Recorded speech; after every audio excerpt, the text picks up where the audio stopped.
우리 사회에 관심을 모으고 있는 사건을 보다 자세히 들여다보는 시간이죠. 탐정 손수호. 오늘도 손수호 변호사 나오셨습니다. 어서 오십시오. 네, 안녕하세요. 정말 사건이 요즘 많아요. 많은데 네. 어떤 사건을 좀 들여다볼까요? 먼저 이 얘기부터 한번 좀 들어보시죠. 제가 그대로 한번 전달해 드릴게요. 예. 이제까지 몰카 동영상을 올려서 가해자가 잡혔다는 뉴스를 본 적이 별로 없다. 가해자를 잡아서 엄하게 처벌하는 것이 불법 촬영 범죄를 규제할 한 가지 방법이 될 것이다.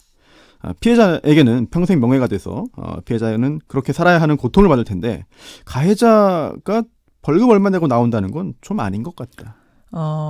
누구의 방송 중 이야기인지 아시나요? 저는 알겠네요. 월요일에 보도가 나오면서 참 국민들 사이에 회자가 많이 됐던 앵커 멘트잖아요. 김성준 전 SBS 앵커가 예전에 몰카 동영상 사건에 대해서 코멘트한 거 맞죠? 네, 작년 9월. 예. 네, 작년 9월에 한 거고요.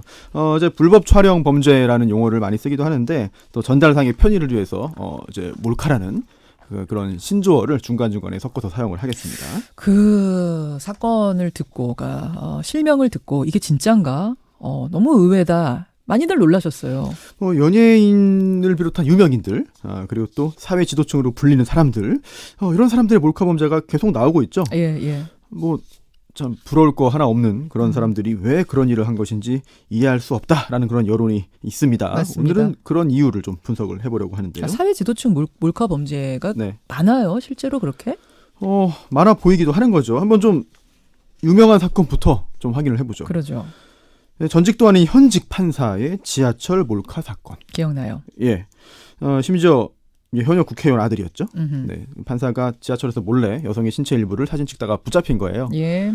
그리고 놀랍게도 성폭력 사건 전담 판사였습니다. 그때 그 판사는 그러니까 나도 모르게 찍혔다. 카메라 앱이 자동으로 작동된 거다라고 했지만 결국 법원은 고의적인 촬영으로 본 거고요. 예, 그렇습니다. 예. 결국 벌금 300만 원 형이 확정됐어요. 네, 또 대법원은 또 처벌과 별개로 징계 내렸는데 징계 수위는 감봉 4개월. 예, 지금 사표 쓰고 나서 변호사로 등록했다고 제가 근황을 들었어요. 네네. 예. 법조에만 있는 건 아니에요. 의사 한번 알아보죠. 예. 굉장히 많습니다. 네, 추리기 힘들어요. 그래요. 2015년에요. 무려 137회 여성 신체 부위를 몰래 촬영하고 심지어 화장실에 카메라 설치한 이 정도면 몰카 중독이라는 표현도 가능할 것 같은 산부인과 의사에게 징역 1년 실형 선고됐고요. 심지어 산부인과 의사였어요. 네, 올해 초 환자 진료하면서요 몰래 촬영하다가 적발된 의사가 또 있었습니다. 예. 촬영뿐 아니라 신체 접촉까지 있었다는 피해자들의 주장도 있었죠. 또 4월 울산의 한 대형 병원 의사는요 간호사 탈의실에 소형 카메라 설치했다가 걸렸습니다. 얼마 전에는 그 지하철 몰카 사건 피의자로 한의사도 있었던 거 기억해요. 네, 그렇습니다. 징역 6개월형 선고됐죠. 예. 그런데 이런 전문직 종사자들이 이런 범죄를 저지르고도 자격 또는 면허를 유지할 수 있다. 그래서 논란이 컸어요. 그렇죠. 예, 성범죄자에게 면허 유지 괜찮느냐 해서. 그렇습니다. 자, 그것만 있는 것이 아니고 몰카 범죄는 아닙니다만 전 제주지검장 공연 음란 행위로 사표 썼던 것도 기억이 나요. 예. 그렇죠. 네. 그렇죠. 네. 판사, 변호사 하고 있습니다.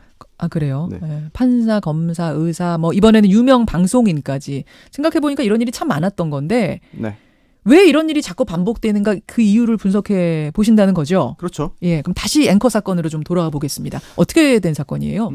김성준 전 앵커는 TV 메인 뉴스 오래 진행했죠. 특히 소신이 담긴 클로징 멘트로 주목받았습니다. 예. 그 후에 라디오 시사 프로그램 진행하다가 갑자기 개인 사정으로 방송 나오지 않았는데 그 후에 이번 일로 현행범 체포됐다는 사실이 알려져서 큰 충격을 줬죠. 그 범행이 정확히 언제예요? 3일 자정 무렵입니다. 그러면은 지난주 수요일. 네.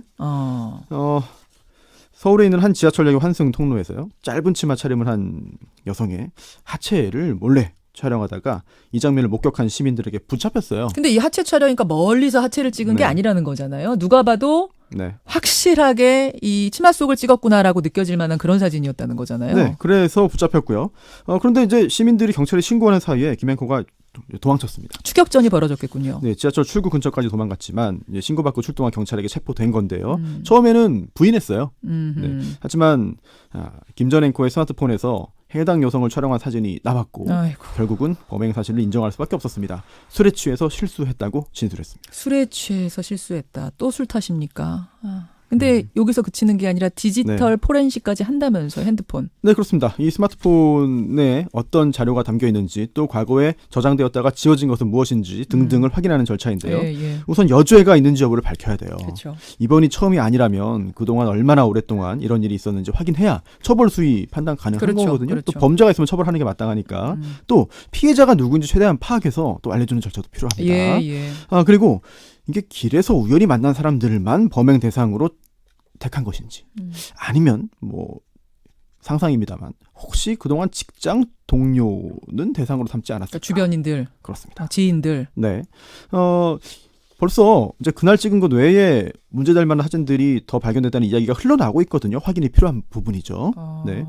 그리고 또 중요한 부분이 있습니다. 이게 촬영으로 그친 게 아니라 이 촬영물을 다른 사람들에게 전송한 것은 아닌가.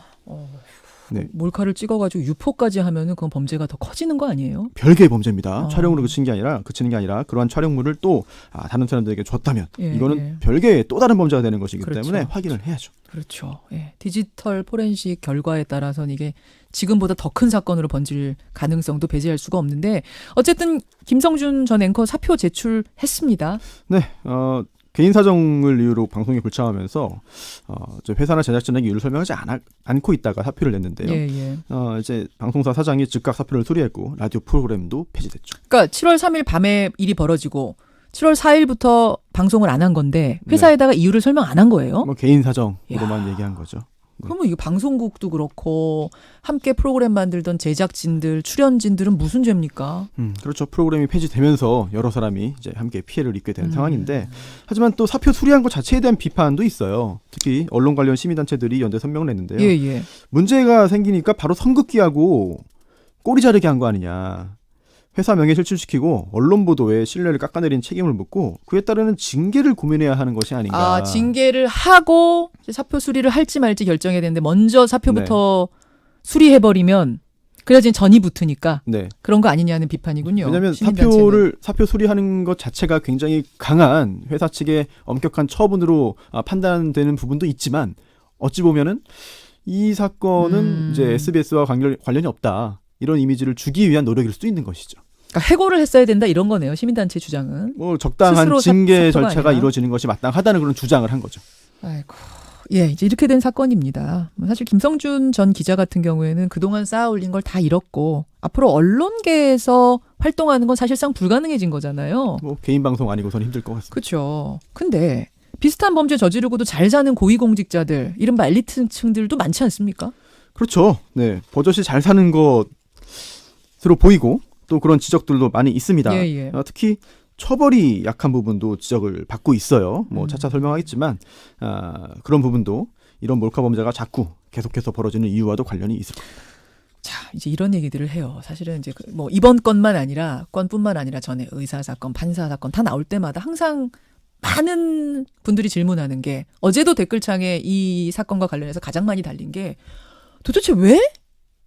아니 우리가 흔히 봐오던 성범죄자들은 뭐 예를 들어 조두순 같은 뭐 김길태 같은 사람들 사회 부적응자 특히 이제 몰카범들은 그거 찍어다가 파는 경우도 있고 뭐 이런 걸로 알고 있었는데 도대체 자기 분야에서 인정받은 유명인 고위공직자 이런 사람들은 왜 그러는 거냐 그거 찍어다가 뭐 하려고 저러는 거냐 이런 의문이 제일 많았어요.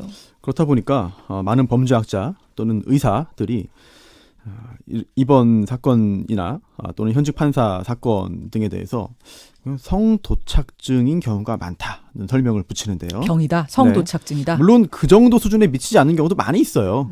하지만 한번 비교 한번 해보시죠. 도벽.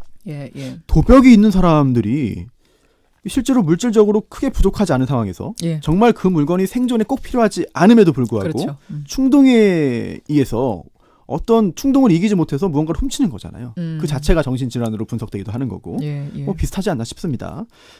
특히 성도착증이 있는 사람은 특정한 그런 신체 부위를 몰래 촬영하는 것 자체에서 쾌감을 느끼고 따라서 그 충동에서 벗어나기 어렵다는 그런 논문들도 있죠. 찍는 행위 그 자체에서 스릴을 느낀다?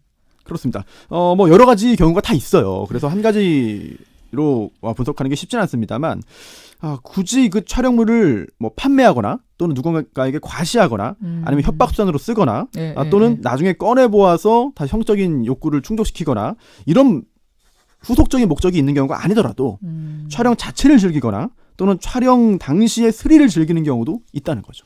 근데 그런 성 도착증이 뭐 유독 유명인이나 전문직 종사자나 소위 엘리트 계층이나에게 더 많은 건 아닐 텐데 그렇죠. 마치 그런 것처럼 좀 느껴지는 네네. 것도 있는 것 같아요.